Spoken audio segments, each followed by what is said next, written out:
The Galactic Council had exactly 12,847 rules governing interstellar conduct, rules about proper spaceship parking procedures, rules about acceptable levels of antimatter disposal, even rules about the correct way to eat quantum spaghetti without creating parallel universe pasta incidents. But only one rule was printed in bold, flashing letters at the entrance of every council building across the galaxy: Don T. Wake the humans. Which is why Junior Administrative Assistant Zek 9 was currently having what their species called a total molecular meltdown in front of their supervisor's desk. Their normally iridescent scales had turned an alarming shade of puke green, and all three of their hearts were beating so fast they were practically harmonizing. "I may have made a slight error in the mass first contact announcement distribution list," Zek 9 squeaked, their voice modulator hitting frequencies typically reserved for dog whistles. Superior Administrator Vex 12 slowly put down their cup of premium-grade liquid nitrogen, defined slight. "Well, you know how we were supposed to send the standard welcome to the galactic community package to all newly discovered civilizations in the Orion Arm?" "Yes." "And you know how Earth was clearly marked in the database with 37 warning labels, 15 flashing signs, and a voice that screams 'do not contact' whenever you hover over their solar system?" Zek 9 Vex 12's eye stalks began to twist into what their species' medical professionals called the stress pretzel. "I may have forgotten to exclude them from the distribution list. The humans got the whole package: star maps, trade routes, communication protocols, invitation to the annual Galactic Bake-Off." The liquid nitrogen cup shattered in Vex 12's grip. "You do remember why we don't wake the humans, right?"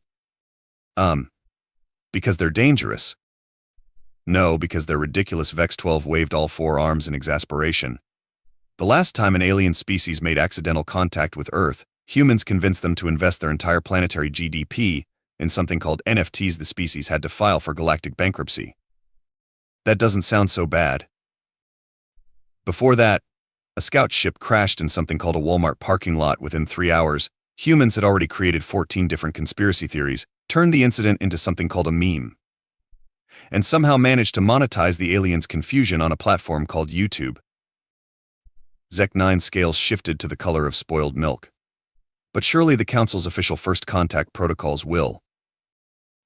They were interrupted by the sudden blaring of every alarm in the building.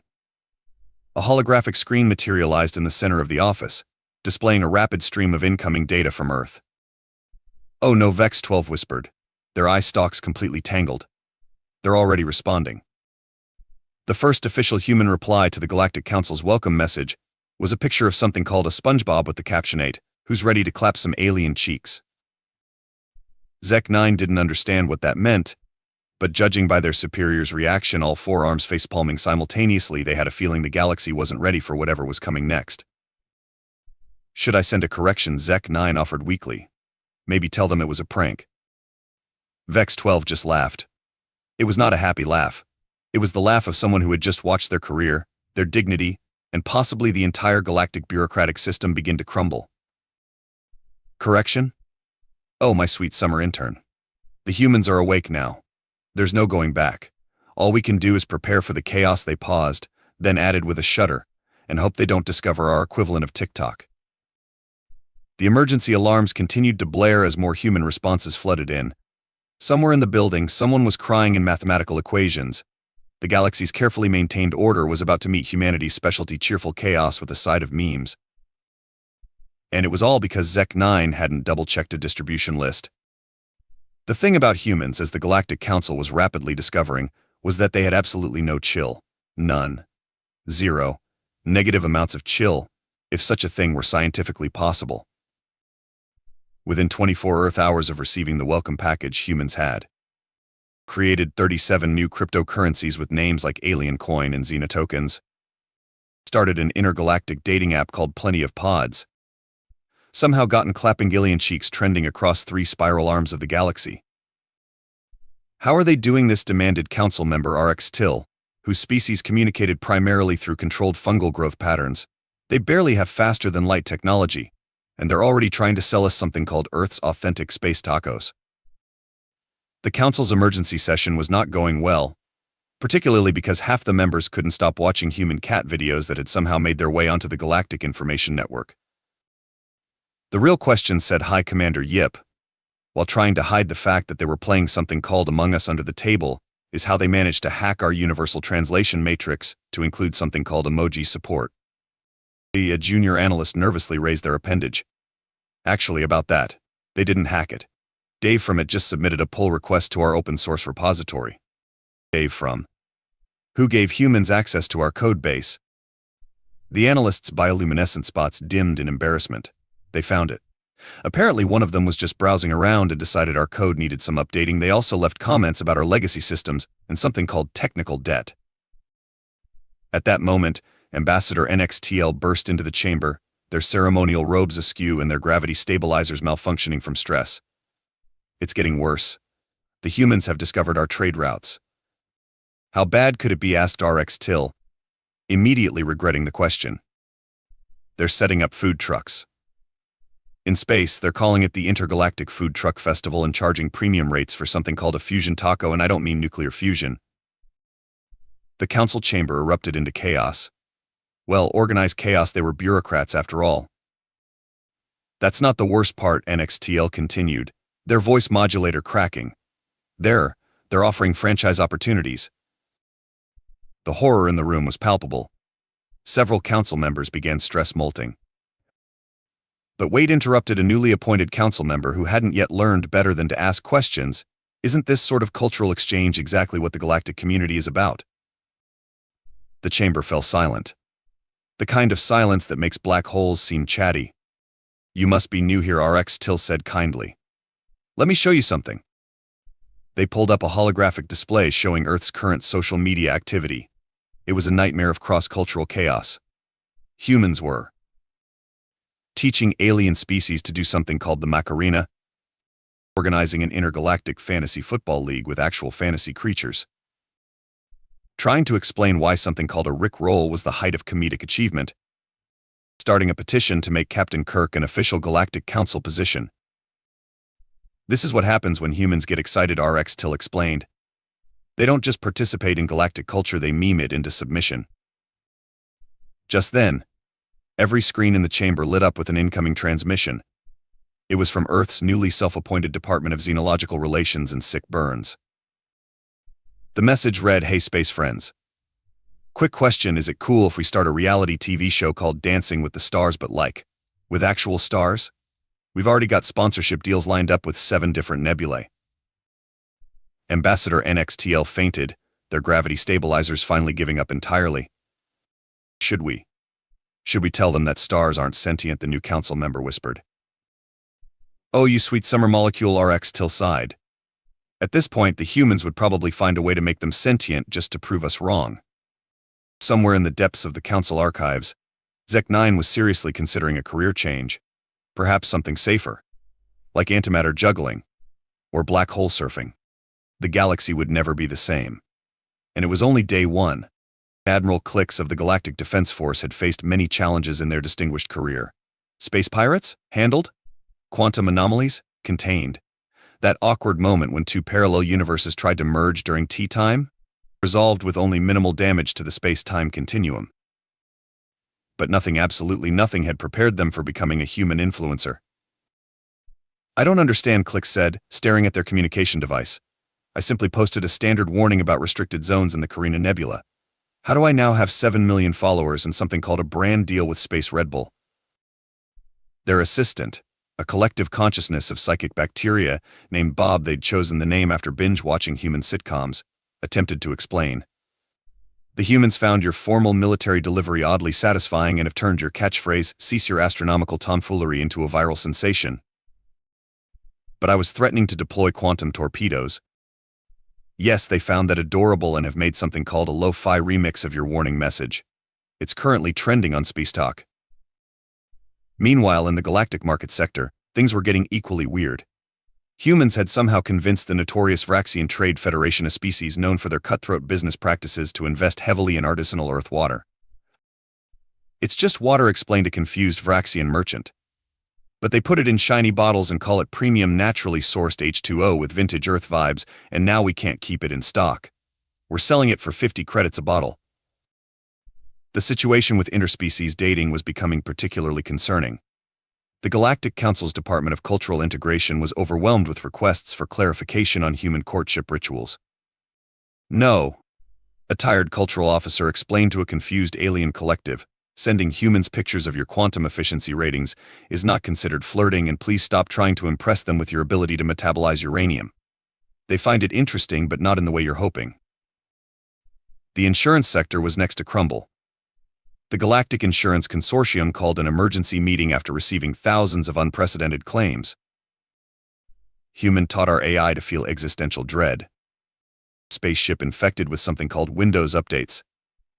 Entire species now addicted to something called pizza. Cultural contamination via dad jokes. But perhaps most alarming was the rapid spread of human business practices. The previously mentioned Dave from it had somehow become a consultant for half the galaxy's tech firms. Look, Dave explained to a room full of tentacled executives, all I'm saying is that your quantum computing systems could really benefit from some agile development methodologies. Also, have you guys considered adding a dark mode? The executives had no idea what a dark mode was, but 3 days later, every computer system in the galaxy had one. Somehow. Back at Galactic Defense Headquarters, Admiral Klix was dealing with a new crisis. Humans had discovered the existence of the paperwork dimension, a pocket universe the Council used for storing bureaucratic overflow. What do you mean they're disrupting the workflow optimization paradigm? Klix demanded. Bob the Bacterial Collective rippled anxiously. They introduced something called Google Docs to the dimensional clerks. The entire filing system has gone digital. The clerks are excited about it. Excited bureaucrats, Klix whispered in horror. That's unnatural. But the real breaking point came when humans discovered the Galactic Council's centuries-old problem with the Zorblaxians, an aggressive species that had been threatening the galaxy with their superior technology and military might. Hey, came a message from Earth's newly formed Department of Extraterrestrial SAS. Have you guys tried turning the Zorblaxians off and on again? That's not how it works, the Council responded. They're a highly advanced warrior race with. Nah, we mean literally. Dave found a backdoor in their primary consciousness network. Apparently they never installed security updates. We're going to try unplugging them for 10 seconds. Before anyone could stop them, every Zorblaxian battleship suddenly powered down, did a quick restart, and came back online running something called Linux. The Zorblaxians, previously hell-bent on galactic domination, were now too busy arguing about which distribution was superior to continue their conquest plans. Admiral Klix watched all of this unfold while their latest Space Talk video hit 10 billion views. Perhaps they mused, the old warnings about humans were right. Not because they're dangerous, but because they're dangerously efficient at making everything weird. Bob vibrated in agreement, then asked, should we tell them about the time-traveling space dolphins? No, shouted every council member within earshot. But it was too late. Someone on Earth had already started a petition to make space dolphins real.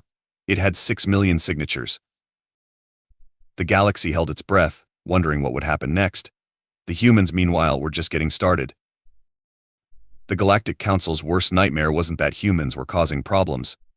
It was that humans were accidentally solving them. It doesn't make sense, muttered Council member RX Till, reviewing the latest reports. Their solution to the millennium-old quantum waste crisis was to turn it into artwork.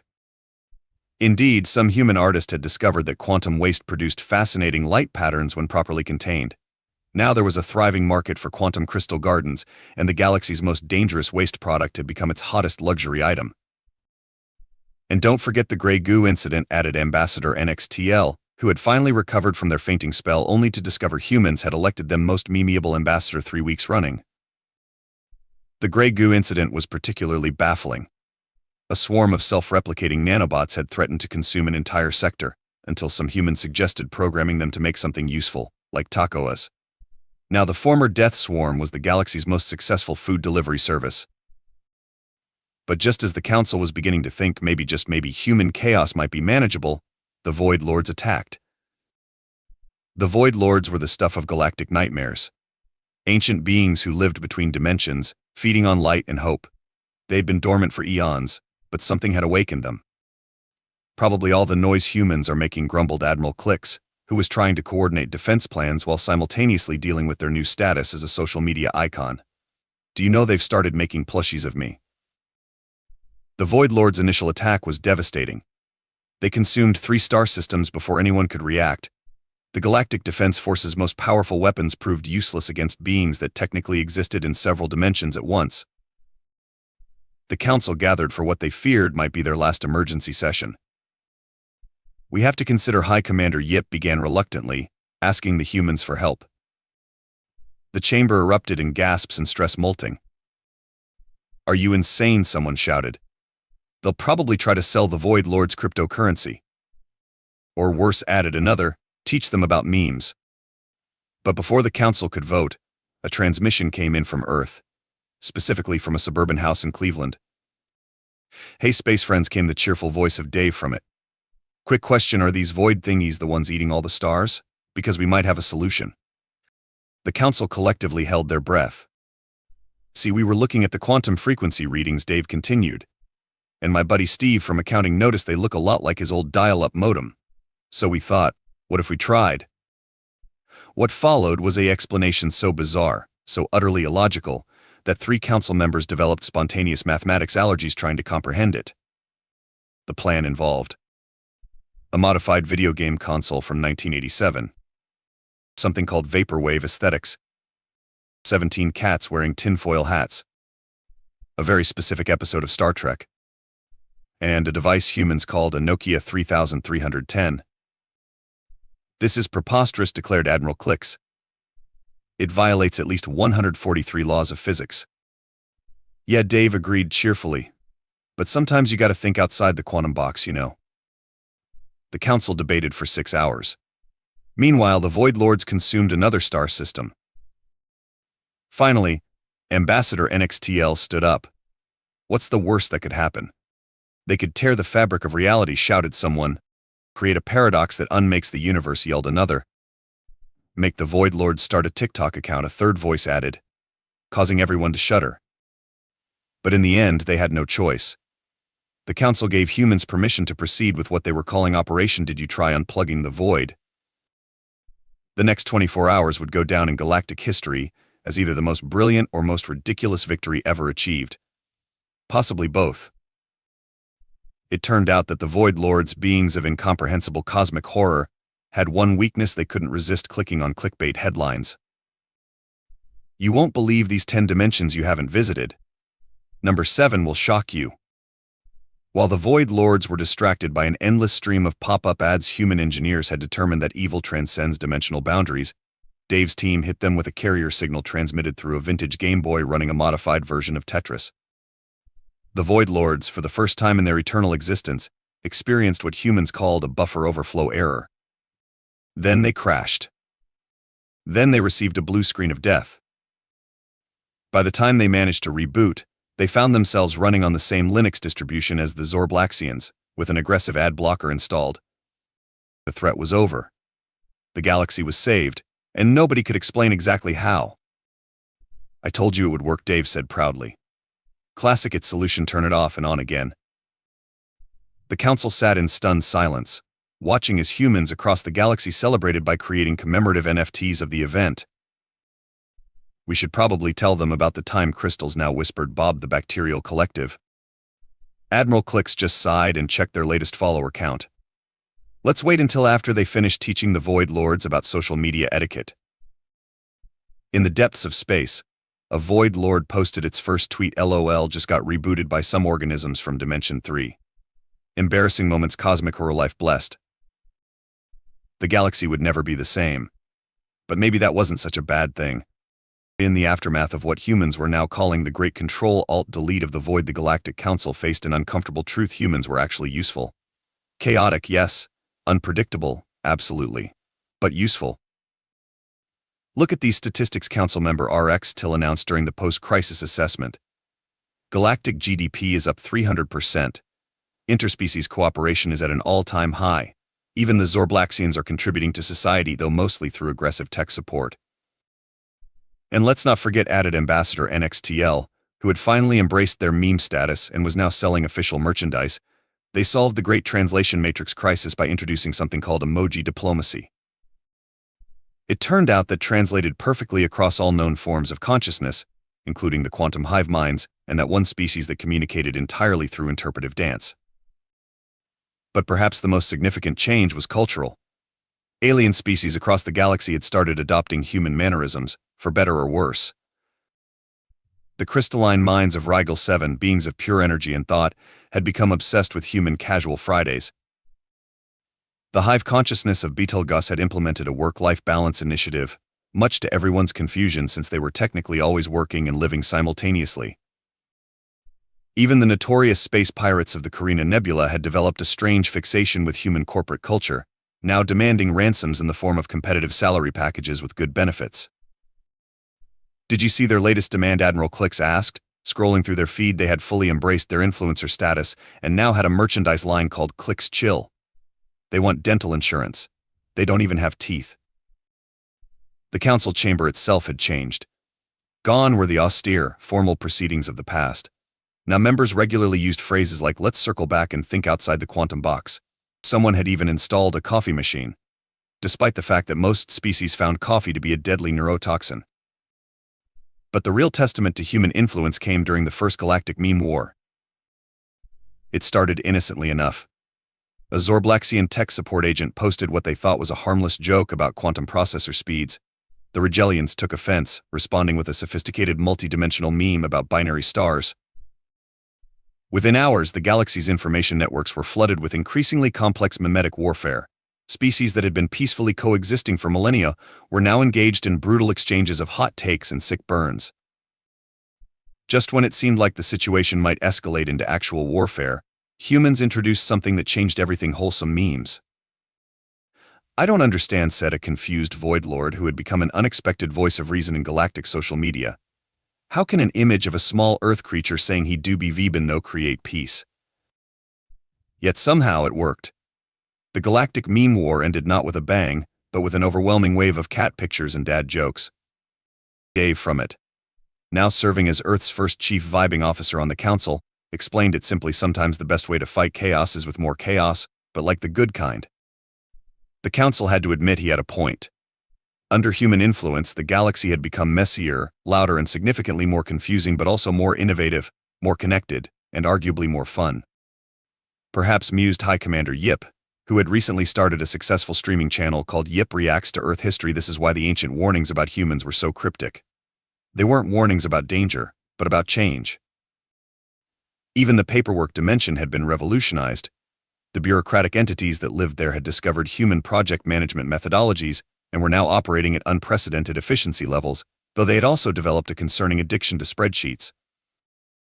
In a final ironic twist, other species began implementing their own versions of the "don't wake the humans" rule, not to contain humanity, but to avoid disturbing their bizarre, yet effective problem-solving processes. "Let them sleep" became a common saying among alien species. They do their best work when they're caffeinated and confronted with impossible problems. As if to prove this point, somewhere on Earth, a teenager had just figured out how to use TikTok dances to solve complex quantum equations. The galaxy's top physicists were both horrified and impressed. Admiral Clicks, reviewing all these changes from their newly renovated office, now complete with motivational posters featuring their own quotes, couldn't help but laugh. "You know what the funniest part is?" they said to Bob the Bacterial Collective, who had become their social media manager. "We spent millennia trying to perfect the galaxy through order and regulation. Humans showed up and fixed things by simply refusing to accept that problems were unsolvable." Bob rippled in agreement, then pointed out that their latest Space Talk video about proper battleship parking procedures had just gone viral among the Void Lords. The galaxy had changed forever. And somehow, against all logic and probability, it had changed for the better. Even if no one could quite explain how or why. One standard galactic year after the Great Control-Alt-Delete of the Void, Zek-9 sat in their new office, looking at their recently updated job title: Senior Director of Human Containment and Chaos Appreciation. The position had been created after the council finally admitted that trying to contain human influence was like trying to organize a black hole: technically possible, but largely missing the point. "You know what the original reason was?" Zek-9 asked their assistant, a reformed Void Lord named Todd who had taken up scrapbooking. "The real reason why the ancient council created the 'don't wake the humans' rule." Todd looked up from their latest craft project, a quantum state photo album titled My First Dimensional Crisis. Historical records say it was to protect the galaxy from human chaos. Actually, no. Zek-9's scales shifted to a smug shade of purple. I found the original document in the paperwork dimension last week. It was to protect humans. From what? From getting bored. Zek9 pulled up the ancient file, now converted to a PDF because even eldritch bureaucratic entities had standards. The first council species that discovered Earth realized something crucial: humans thrive on problems. Give them a perfect, well-ordered galaxy, and they'd probably die of boredom. Or worse, create problems just to solve them. Todd considered this while adding glitter to a photo of the Linux-based Zorblaxian fleet. That actually explains a lot. The new rule, posted in every council building, now read: don't try to stop the humans, it only encourages them. Somewhere in the galaxy, Admiral Clicks was teaching a Void Lord how to do a TikTok dance. Dave from it was explaining to a group of quantum beings why they needed to defrag their consciousness. Ambassador NXTL was hosting a galactic podcast called That's What She Said Intergalactic Edition. And in deep space, a small probe from Earth had just made first contact with a silicon-based civilization. Its first message, carefully crafted by the finest minds in human diplomacy, read: Your galaxy has been selected for a free trial of humanity. To opt out, please solve faster than light travel and find us first. No pressure though. BTW, have you heard about NFTs? The galaxy would never be the same. And that was exactly the point.